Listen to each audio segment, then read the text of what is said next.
नमस्कार, मैं ज्योतिष कुमार विपिन शर्मा आपके अपने YouTube चैनल गुड रहस्य ज्योतिष के अंदर में आपका हार्दिक स्वागत करता हूं, अभिनंदन करता हूं। प्रिय बंधुओं, सबसे पहले आप सभी को हार्दिक धन्यवाद जिन्होंने मेरे YouTube चैनल को सब्सक्राइब किया, शेयर किया, उसमें कमेंट छोड़े। आइए, आज मेरे वीडियो बनाने का उद्देश्य क्या है। प्रिय बंधुओं, जैसे कि आप जानते हैं कि मेरा ये तीसरा सेशन कक्षाओं का वैदिक, बेसिक एवं प्रेडिक्शन प्रैक्टिस की कक्षाएं जो है मेरी, यह तीसरा इसका बैच जो है प्रारंभ हो गया 2 तारीख से। तो परंतु मेरी पहली कक्षा में समस्या यह रही कि नेटवर्क जो है वो प्रॉपर काम नहीं कर रहा था, इसलिए मेरे विद्यार्थियों ने कहा कि आप जो है रात्रि में जो आपने पढ़ाया है उसका एक वीडियो YouTube पर अपलोड कर दें ताकि हमें कुछ समझ में आ जाए। उसी मकसद से मैंने जो है यह वीडियो बनाने का निर्णय लिया। तो प्रारंभ करते हैं। सबसे पहली बात है कि जब ज्योतिष में हम लोग सबसे पहले कुंडली खोलते हैं तो हमें सबसे पहले नक्षत्र को देखना अत्यंत आवश्यक है। नक्षत्र तय करता है, नक्षत्र जो है वह ज्योतिष की नींव है। प्रिय बंधुओं, जिस नक्षत्र में चंद्रमा होता है, भोग्य दशा यानी कि जन्मकालीन दशा जो है आपकी वहां से प्रारंभ होती है। इसलिए बड़े बड़े राजयोग जो है धरे के धरे रह जाते हैं यदि उसकी जीवन में दशाएं प्राप्त न हो। तो आइए नक्षत्र के अत्यंत महत्व को समझते हुए पहले पाठ को प्रारंभ करते हैं। 27 नक्षत्र हैं और 2800 अभिजीत, और इन 27 नक्षत्रों को सबसे पहले हमें याद कर लेना चाहिए। अश्विनी, भरणी, कृतिका, रोहिणी, मृगशिरा, आर्द्रा, पुनर्वसु, पुष्य, आश्लेषा, इस तरह से इसको। अच्छा, 27 नक्षत्र याद ना हो तो इसके लिए एक मैं आपको नियम दे रहा हूं कि आप ग्रहों के दशा क्रम को याद कर लीजिए, क्योंकि हर ग्रह के लिए 3 नक्षत्र का स्वामित्व मिला है। इसलिए 9 ग्रहों को हम याद करें, परंतु उसका क्रम किस प्रकार से होना चाहिए, जिस प्रकार से उनकी दशाओं का क्रम है। जैसे कि हम प्रारंभ करेंगे केतु से।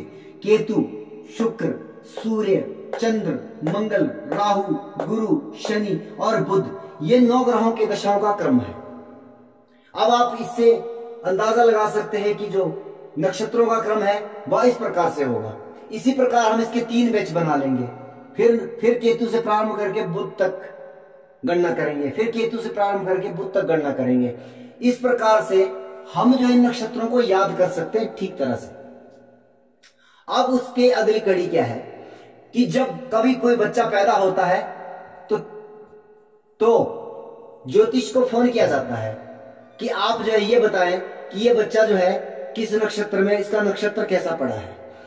तो प्रिय बंधुओं, अनदर जितने भी नक्षत्र है वह सब सामान्य तौर पर अपना प्रभाव देते हैं, लेकिन 6 नक्षत्रों को ज्योतिष शास्त्र में अत्यंत संवेदनशील नक्षत्र कहा है। परंतु हमारे ज्योतिर्विद जो है इसमें भी बहुत बड़ी भूल करते हैं। गंडमूल और गंडांत नक्षत्र, ये 2 बातें हैं, जबकि इसको एक ही समझ के फलादेश किया जाता है। और गंडमूल और गंडांत का अगर शाब्दिक अर्थ लिया जाए तो गंड का मतलब होता है नक्षत्र और मूल का मतलब होता है जड़, यानी कि उसका जो है प्रारंभ। तो मूल नक्षत्र में जो है वह केवल केतु के नक्षत्र आते हैं, जैसे अश्विनी, मघा और मूला। इनके प्रथम 2 चरण जो है वह प्रभावकारी हैं। इनके दोनों चरण जो है प्रथम दोनों चरण यानी कि केतु के जो नक्षत्र हैं अश्विनी, मघा और मूला, यह जो है आपको दिमाग में बिठाना है कि इन 3 नक्षत्रों के 2 चरण जो है वह अत्यंत प्रभावशाली है, और अन्य जो है तीसरा और चौथा चरण जो है उनका प्रभाव इतना अधिक नहीं कहा गया है। दूसरा है गंडांत। गंड का मतलब नक्षत्र और अंत का मतलब अंत। तो आश्लेषा, ज्येष्ठा और रेवती, यह गंडांत नक्षत्रों में आते हैं। इसका मतलब यह है कि इनके अंतिम के दो दो चरण वह जो है अत्यंत संवेदनशील है। प्रारंभ के दो दो चरणों को इतना ज्यादा प्रभावशाली नहीं कहा गया है शास्त्रों में। अच्छा, इसका भी एक सीधा सा मतलब है। मैंने इसके 3 भाग बना करके रखे हैं और इसको भी एक याद करने का एक तरीका है कि जब हम इनको 9 नक्षत्रों को लिखेंगे एक क्रम में, एक खाने में, तो इसका जो प्रथम नक्षत्र और दूसरा नक्षत्र अंतिम नक्षत्र, इसका प्रथम नक्षत्र, इसका अंतिम नक्षत्र, इसका प्रथम नक्षत्र, इसका अंतिम नक्षत्र, यह गंडांत और गंडमूल में आएंगे, बीच के नक्षत्र नहीं। तो अब जो प्रथम नक्षत्र हैं उनको आप जो है गंडमूल की संज्ञा रखें और जो अंत के चरण है, अंत के नक्षत्र हैं, उनको आप जो है गंडांत के श्रेणी में आप उन्हें रखें। अब दूसरी बात, ये गंडांत और गंडमूल हो गया। अब बात करते हैं पंचक नक्षत्रों की। धनिष्ठा, शतविषा, पूर्व भाद्रपद, उत्तरा भाद्रपद और रेवती, ये 5 नक्षत्र हैं जिनको हम पंचक नक्षत्र की संज्ञा में कहते हैं। अच्छा, धनिष्ठा नक्षत्र के 2 प्रथम चरण, प्रारंभ के 2 चरण जो है वह पंचक नक्षत्रों के दायरे से बाहर है। इसका मतलब यह है कि धनिष्ठा का तीसरा चौथा चरण और ये पूरे 4 अन्य जो नक्षत्र हैं, इनके चारों चरण जो है वह पंचक नक्षत्रों में आएंगे। और पंचक नक्षत्र वृद्धि कारक है, उत्तरोत्तर वृद्धि के हैं। जिस कार्य को हम जीवन में चाहते हैं कि वह हमारे जीवन में बार बार ना घटित हो, वैसे कार्य हमें इन नक्षत्रों में नहीं करने चाहिए। और जिन्हें हम चाहते हैं कि हम वह कार्य बार बार करें, तो हमें इन नक्षत्रों को उन कार्यों के लिए शुभ मानना चाहिए। अब ये जो है पंचक नक्षत्र हो गए।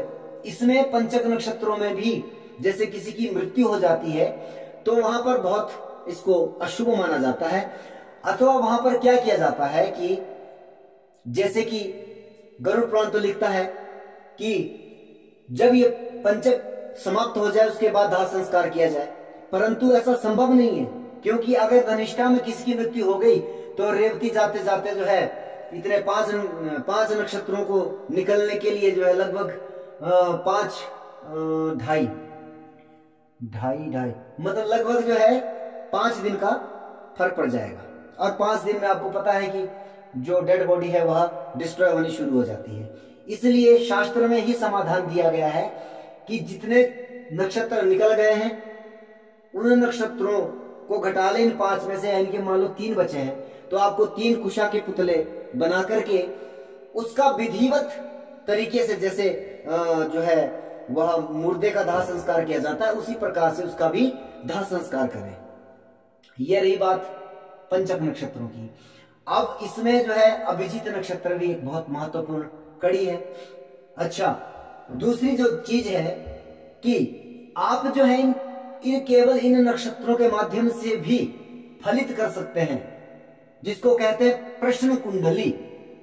अब प्रश्न कुंडली क्या होती है कि प्रश्न कुंडली आपके पास फोन आता है या आपके पास कोई क्लाइंट आता है, वो आपसे पूछता है कि मेरा कोई रिश्तेदार, भाई, बंधु, बहन जो है वो घर छोड़ करके चला गया है, या मेरी कोई वस्तु जो है गायब हो गई है, वह किस दिशा में गई है, मिलेगी या नहीं मिलेगी। और ये केवल नक्षत्र ही यहाँ पर हमें इंडिकेट कर देता है। उसके बाद जो है लगन कुंडली आदि जो आप बनाते हो वो एक अलग विषय होगा। मैं केवल यहाँ पर नक्षत्रों की भूमिका की बात कर रहा हूँ, नहीं तो मेरा वीडियो लंबा हो जाएगा।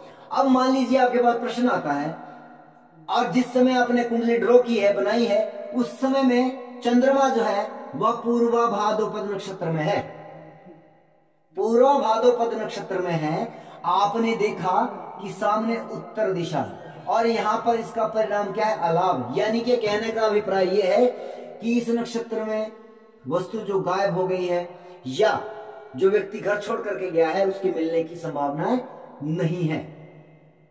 खैर यहाँ पर जो है अन्य बहुत सारी चीजें और भी लगती है, लेकिन मैं नक्षत्रों की भूमिका और यहां से प्रारंभ हो जाएगा इंडिकेशन। अब मान लीजिए आपके पास आपने जब जन्म कुंडली ड्रॉ की उस समय नक्षत्र चंद्रमा जो है वो मघा में था। मघा में दिशा आ जाती है पश्चिम, और पश्चिम दिशा के आगे मैंने लिखा है दूरे श्रवण। दूरे श्रवण का मतलब है कि केवल खबर मिलेगी आपको, व्यक्ति नहीं मिलेगा। अब मान लीजिए उत्तरा फाल्गुनी उस समय नक्षत्र हुआ, जिस समय में आपने ये कुंडली ड्रॉ की है, प्रश्न कुंडली, और आपने कहा कि ये पूर्व दिशा में गया है या यह वस्तु आपकी पूर्व दिशा में मिल जाएगी, यानी कि शीघ्र लाभ। तो कितना कुछ हम नक्षत्रों से देख करके ही बता सकते हैं। तो प्रिय बंधुओं, यह वीडियो केवल आप लोग सभी ध्यान से सुने, आपको बहुत कुछ इसमें समझ में आएगा। ये मेरी प्रथम कक्षा का प्रथम पाठ है। जय सिया राम।